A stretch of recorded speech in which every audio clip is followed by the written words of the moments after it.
बिस्मिल्लाहिर्रहमानिर्रहीम। अस्सलामु अलैकुम वरहमतुल्लाहि वबरकातुहू। आबिद राजा चैनल की तरफ से आज मैं अपने दोस्तों को रसूलुल्लाह सल्लल्लाहु अलैहि वसल्लम का एक फरमान बताऊंगा। आप दोस्तों ने इस पर जरूर अमल करना है। रसूलुल्लाह सल्लल्लाहु अलैहि वसल्लम ने फरमाया, खिदमत का सबसे ज्यादा हकदार कौन? एक शख्स दरबार रिसालत सल्लल्लाहु अलैहि वसल्लम में हाजिर हुआ और अर्ज की, या रसूलल्लाह सल्लल्लाहु अलैहि वसल्लम, वो कौन है जिसके साथ मैं अच्छा सलूक करूं, यानी खिदमत करूं? फरमाया, तेरी माँ। अर्ज की, इसके बाद कौन? फरमाया, वो तेरी माँ है। अर्ज की, इसके बाद?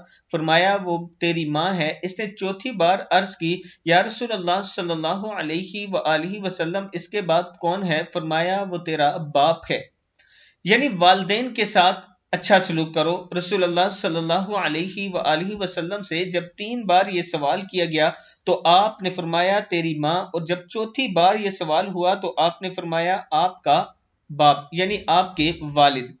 अपने वालदेन से अच्छा सलूक करो। कुरान मजीद में भी इसका जिक्र है और रसूलुल्लाह सल्लल्लाहु अलैहि वसल्लम की बहुत सी अहादीस मौजूद हैं। दोस्तों, ये बात याद रखो, जो माँ बाप के साथ बुरा सलूक करता है उसका बदला उसको दुनिया ही में मिलता है। ये अपने पास लिख लो मेरी ये बात। और माशरे में आप नजर दौड़ा के देख लिया करें कि आपके इर्द गिर्द अगर किसी ने अपने माँ बाप के साथ बुरा सलूक किया और आज वह अपने बुढ़ापे को पहुंच गया, तो या तो उसे जिंदगी में उसकी सजा मिल चुकी होगी या अभी मिल रही होगी। इसलिए इस बुराई से आप दोस्तों ने बचना है। अस्सलामु अलैकुम वरहमतुल्लाहि वबरकातुहू।